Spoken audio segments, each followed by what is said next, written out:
Millions brace for impact as a monster storm takes aim at the mid-Atlantic coast. I know people may be tired of this. I'm sure that the Afghan people have been at war since the 80s, so I'm sure they're tired of it. The head of the Marine Corps visits San Diego and talks about shifting strategy 17 years after 9/11. I'm not doing this because I think I have to. I'm doing this because it's my calling. And students affected by cancer at San Diego State University have a new champion. KPBS Evening Edition starts right now.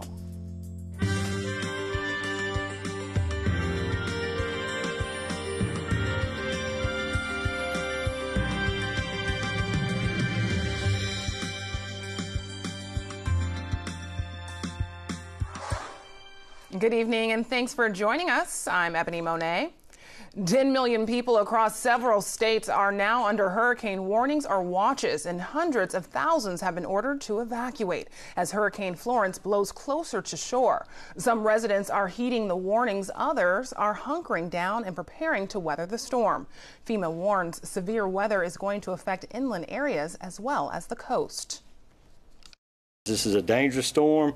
We ask that you heed the warnings. Today's the day.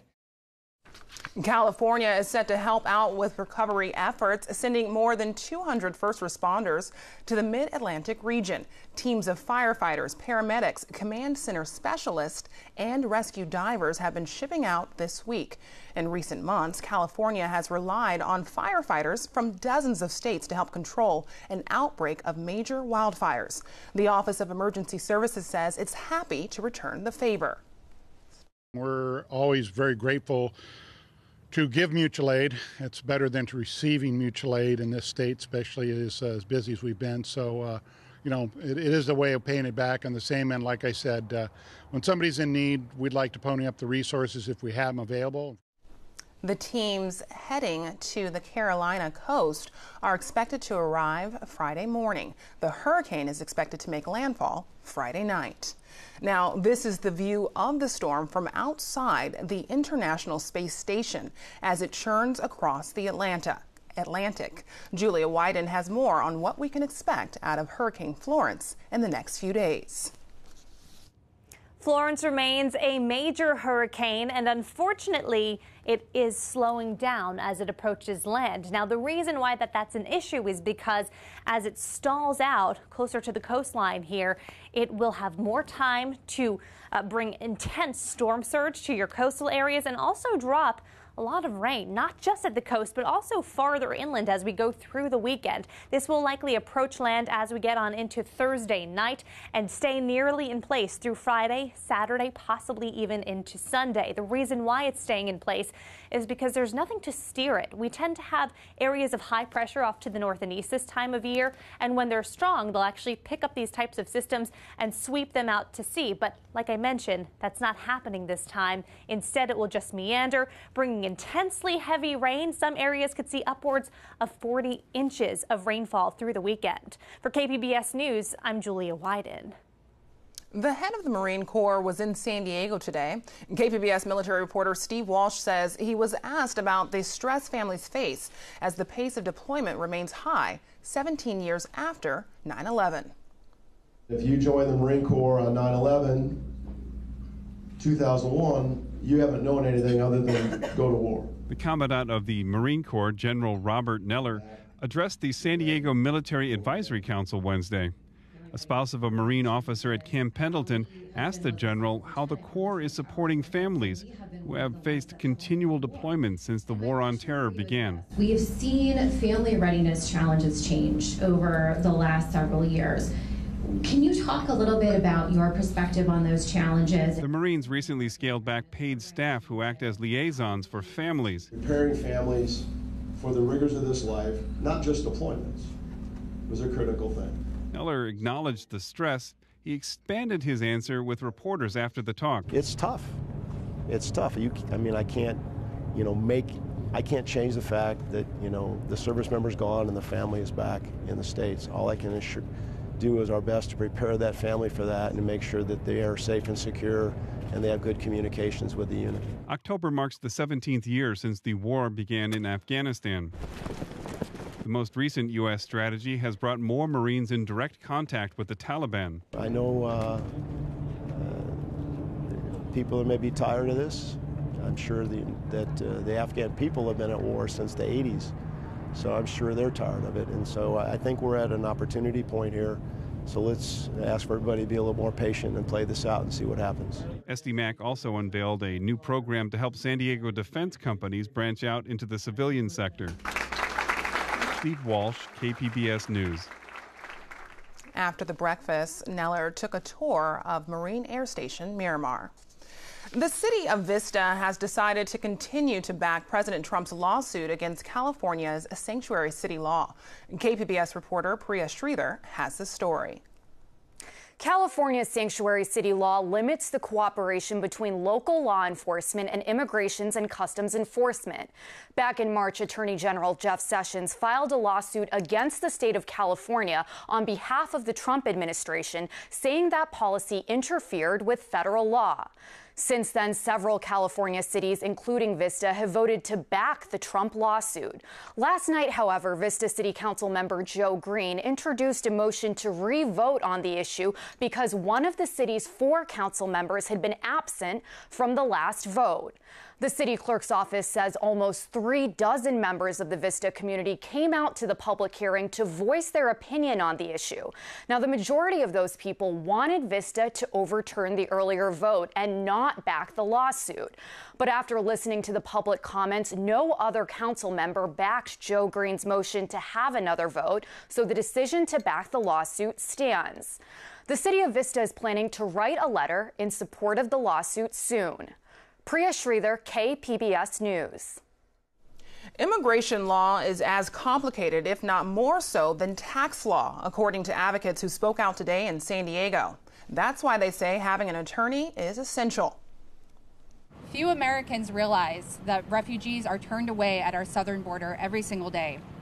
Families and children seeking asylum are prevented from accessing a country where they could actually be safe, and forced to stay in Mexico, where they often face deadly danger. Erica Pinero with El Hortolado says her organization helps this population by providing free legal services at the U.S.-Mexico border. Having representation is often the critical factor in preventing these vulnerable women and children from being deported. Immigration advocates gathered Wednesday for a press conference in the Civic Center Plaza in downtown San Diego to call for more legal support for immigrants facing deportation. Immigrants such as Wendy, an 18-year-old asylum seeker who says she left El Salvador as a child to escape physical and sexual abuse. It is unfair that the government has a lawyer, but I do not. I feel like everyone should have the right to have their cases, to fight their cases with a lawyer, to fight fairly. Advocates estimate immigrants facing deportation are 10 times more likely to win the case with legal representation. Actress and activist Alyssa Milano spoke to advocate for the newly formed Safe Families Fund to help financially support organizations that provide legal services for immigrants facing deportation. At a time when the most vulnerable are being targeted at our borders and in our communities, we should support and promote efforts to uphold due process and a fair day in court for all. In 2017, U.S. Immigration and Customs Enforcement removed about 226,000 people from the country, down 6% from the year before, while illegal immigration arrests increased by about 42%. U.S. Homeland Security officials deny the claim that asylum seekers have been turned away at the border. San Diego could soon have a new volunteer advisory board on how people get around town. KPBS Metro reporter Andrew Bowen says today a city council committee advanced the proposal. Cars and trucks are San Diego's biggest contributors to climate change. The city's climate action plan aims to reduce greenhouse gas emissions, in part by shifting commutes away from cars toward biking, walking, and riding public transit. But the city hasn't made much measurable progress on those goals. City Councilman Chris Ward says current oversight of those goals is too siloed. As a result, we believe it's critical to make decisions about transportation in a holistic and comprehensive manner. And of course, to date, we have sometimes great advisory boards and other experts out there that sometimes are looking at everything in the transportation sphere one piece at a time. We need to really start to approach this holistically. The new body would replace 2 existing boards on bicycling and parking. Members of the Bike Advisory Board expressed concerns the new board could dilute their voice and slow down momentum on improving bike safety. The city attorney's office will now draft an ordinance to officially establish the new mobility board. A final vote at the full city council is expected later this year. Andrew Bowen, KPBS News. The Global Climate Action Summit is underway in San Francisco this week. The event will convene thousands of policy leaders, climate scientists, as well as Hollywood figures to discuss progress made towards reducing greenhouse gas emissions. Several academics from San Diego were there. Some are trying to improve climate literacy, especially through social media. Governor Jerry Brown announced the summit last year in response to President Trump's decision to withdraw from the Paris Climate Agreement. Brown says the summit will help reinforce the state's commitment to meeting the goals of the Paris Accord. In addition to going all in on fighting climate change, California has a long history of being on the forefront of environmental issues. CalMatter environment reporter Julia Cart explains climate change policy in California. There's a reason the word smog was invented in California. In the 60s, the air was so polluted that parents wouldn't let their children outside to play. So the state stepped in and set air quality standards even before there was a federal Clean Air Act. So modern environmentalism was really born in California, and that sensibility is still embedded in the state's DNA. But in 2006, the state upped the ante in a big way by looking at a global problem, climate change. We simply must do everything that we can in our power to slow down global warming. That year, the legislature enacted a sweeping mandate to cut greenhouse gases that warm the planet. It's called the Global Warming Solutions Act. No one ever accused us of not thinking big. The law set ambitious goals to cut California's greenhouse gas output back to 1990 levels, and it was the kind of legislation that reached into every corner and crevice of people's homes, businesses, and public spaces. Dozens of laws and policies followed after that. For example, a goal to put 5 million electric cars on the road, a mandate that the state's utilities have to obtain half of their power from renewable sources like wind and sun. And in 2 years, in 2020, every new home in California must have solar panels on their roofs. And finally, the policy that has come to symbolize California's commitment to carbon cutting, cap and trade. It was the nation's first system that set a limit on industry emissions, and it created a market where these companies could buy and sell carbon credits. And basically, it allowed them to pay to pollute. Since its inception, that market has created a fund of nearly $6 billion, which goes to projects that also cut carbon, like building bike paths, building homes around public transportation, and giving people rebates to buy those electric cars we keep talking about. And the state just doesn't give up. All of those goals keep getting more and more strict and higher. And it kind of envisions a future of running the world's 5th largest economy on a carbon-free engine. But as you can imagine, there have been lots of critics. Among their complaints, that California is a nanny state that wags its green finger at everything businesses and people do. California, it has a my way or the highway tone that says, this is the car you have to drive, here's how you build your house, and here's where it is. Perhaps the loudest complaint is an economic one, that these environmental laws are bossing businesses around, forcing companies to comply with thousands of pages of regulations that are very costly, discouraging companies from relocating to California, and financially crippling the ones who remain here. They're not completely wrong. The state itself estimates that companies spend billions of dollars per year to comply with climate change regulations. They're not the only ones who pay. The public pays too. State agencies spend about $2 billion a year to oversee all of these regulations. But officials say this is money well spent. For every dollar spent on a carbon-cutting program, $6 are generated by private investment. And from a public health standpoint, billions and billions are saved per year with clean air and clean water. Californians are more healthy and can work more. So you may ask, why has California, which is responsible for only about 1% of the world's greenhouse gases, gone all in to combat climate change?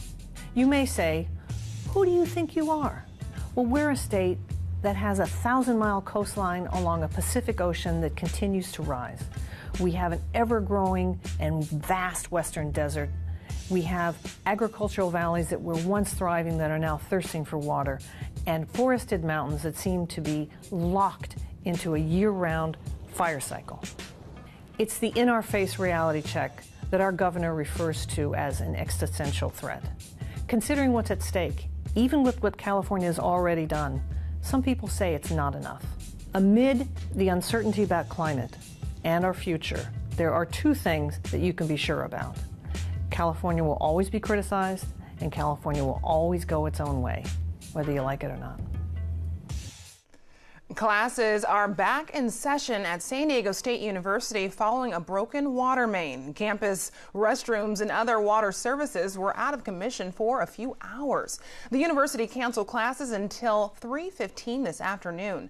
The broken main was in the Rolando neighborhood. Residents tell 10 News the area has been under construction for weeks. I'm Judy Woodruff. Tonight on the NewsHour, tracking Florence. We are on the ground in the Carolinas and join scientists flying into the storm. Coming up at 7, right after Evening Edition on KPBS. The warm weather continues here in San Diego as much of the East Coast anticipates the impact of Hurricane Florence. Julia Wyden has tonight's forecast. Haven't had too much change here around Southern California. It's been a very warm day and will continue to be this evening. Folks farther to the north getting a nice little cool down as the jet stream sinks its way southward, ushering in that cooler air from the north and also bringing some of that onshore flow. You can see that nice stream of cloud cover coming on inland. That comes in towards San Francisco, up towards Redding, but down here all is clear and quiet. Let's go ahead and take a look at what we have going on for tonight. Your temperatures will be dropping down to the low and mid 60s in coastal areas. Oceanside 61 degrees. Do you think we could see a bit of an increase in cloud cover as we head towards the early morning? Ramona 52.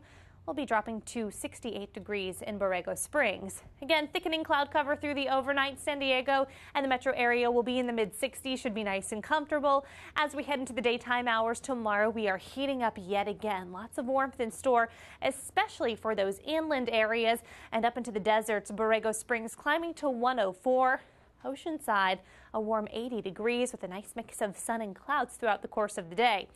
As we head on into the weekend, high pressure is going to remain in place, which is what's keeping things so dry all across the southwest. Meanwhile, on the east coast, an entirely different issue. Hurricane Florence will be approaching land as we go through Thursday and staying nearly put straight through the weekend. Catastrophic storm surge and heavy flooding will be the biggest problems, especially for the Carolinas, but this could impact as far north as Maryland, as far south as Georgia. Here in our coastal spots, we're looking at highs in the 80s for the next several days, low 80s that is, more like upper 80s to low 90s for areas farther inland, staying beautifully sunny. The mountain region looking at temperatures in the upper 70s for the next several days. And as we head out to the desert areas, we'll be in the low 100s at about 102 as we head into the finish of the weekend to the start of next work week. Plenty of sunshine and no sign of rain in sight. Back to you, Ebony. With STD rates at an all-time high, San Diego doctors recommend routine screenings and early treatment. This with increased rates of chlamydia, gonorrhea, and syphilis. Chlamydia is the most common reported disease in San Diego County, increasing by 10% from 2016 to 2017. Rates of syphilis also went up by more than 11%, while rates of gonorrhea increased by 19%. Dr. Amy Lopes specializes in HIV treatment at Sharp Reese-Steely. She says if untreated, these STDs could have serious consequences, including infertility and birth defects. The county is following a national trend. There were more than 2 million cases of these STDs reported in the U.S. in 2016, the highest number ever, according to the CDC. Well, it is serious, and a lot of times they're asymptomatic infections, which means people don't know they even have them. So they carry them potentially for a long time without being diagnosed or treated, which can end up with these reproductive issues or long-term complications. San Diego State University students whose families are dealing with cancer are now getting more support. KPBS health reporter Susan Murphy says a new partnership is giving courage to students in crisis. 19-year-old Cameron McCullough is like any other college student. It's so good to see you. Making friends, trying out for the volleyball team. Stretches, yeah. Pursuing his dreams. Hopefully, in the next 3 years, I'll apply to PT school and then hopefully get in. But the tall blonde pre-physical therapy major from Point Loma is carrying a heavier load than most students. His mom, his only family, is fighting for her life. So 2 years ago, she was diagnosed with stage 4 cancer, just like leukemia, and then it spread to other places in her body, like her hip. The devastating diagnosis forced his mom, a registered nurse, out of her clinical researcher job. Medical bills piled up and depleted their finances. McCullough's job didn't stretch far. My mom is so headstrong. It's crazy. And like, despite everything, and she's just so loving to me. She will fight until the end for everything, no matter what. McCullough says he didn't open up to many people about the anguish he was going through. So my mom has cancer, and until he got a demand for payment notice taped to his dorm room door. Saying basically to, you have this much balance that's due, either pay this or you would have to leave in a certain amount of time. Another overwhelming bump in the road, says McCullough. No matter how hard life gets, no matter what I'm dealing with at the moment, I'm not going to quit. I started with chemotherapy, and then I had surgery. At about that same time, Tammy Blackburn, who works on campus with SDSU alumni, was battling breast cancer that had spread to her lymph nodes. Her year-long treatment impacted her deeply. I kept feeling something tugging on my heart about what I was seeing, and I was seeing some incredible things at the cancer center, and some things were very sad to me. The SDSU alumna and Aztec basketball star from the early 90s decided she had to do something. And I know that I can't change the world, but it really hit my heart in a way that I started thinking about, if this is happening, then there has to be something happening at San Diego State with our students. Our students must be feeling the same pain and anguish, because cancer does not discriminate. With no children of her own, Blackburn contacted financial aid administrators to find out how she could help students affected by cancer. My life will forever be left with an indelible mark of a journey that was not easy. I was scared, and I didn't know what was going to happen. But I made it. And I want the students and their families out there to know that they can too. She came up with the idea of creating the Courage Through Cancer Fund by reaching out to friends, colleagues, and the community. That would be accessible to them immediately, something that they wouldn't have to apply for and wait to hear if they were a winner of a scholarship, but emergency crisis funds. I've formed some great relationships with some of the students. SDSU Financial Aid and Scholarship Director Rose Passanelli says emergency funds are desperately needed. She coordinates the university's Economic Crisis Response Team, or ECRT, which stepped in to secure food and some housing costs for McCullough when they learned of his situation. So financial aid hasn't been able to keep up with the growing costs of higher education. And for a student, or even a low-income student who receives grants, there's still a gap between the cost of attendance and what we can offer in free money grant funding. Tammy Blackburn's newfound purpose in life led her to Cameron McCullough and his mom. You will be the first recipient of the Wallace Shatsky Blackburn Courage Through Cancer Fund. Blackburn went to their home last month to give them some good news. We will be able to pay for this sophomore fall. We're going to take care of your tuition, all of your university debt. He was the first recipient of the fund. This time, they were overwhelmed with tears of joy. We're also going to be able to pay for your books, your entire slate of your kinesiology books and anything for your undergraduate. Today, their bond remains strong. He's stuck with me whether he likes it or not. I think about the day when he's going to be in Viejas Arena walking across the stage in his cap and his gown and accepting his degree. And we're all going to be there. Cameron McCullough knows his years at SDSU are giving him a lot more than an education. It's taught me to stay focused and be humble, and through adversity, keep pushing. Just like those who have surrounded him, he plans to help others along the way. Susan Murphy, KPBS News. For more information on the Courage Through Cancer Fund, visit our website at kpbs.org. Now, here's a look at what we're working on for tomorrow in the KPBS newsroom. On Morning Edition, for people on the brink of homelessness, getting one's car impounded could mean losing both home and job. The tipping point in our next California Dream series. And on Midday Edition, another fallout from the U.S. and China trade dispute, how it affects recycling in San Diego. That's tomorrow on KPBS Radio. You can find tonight's stories on our website, kpbs.org/evening edition. Thanks for joining us. Have a great night.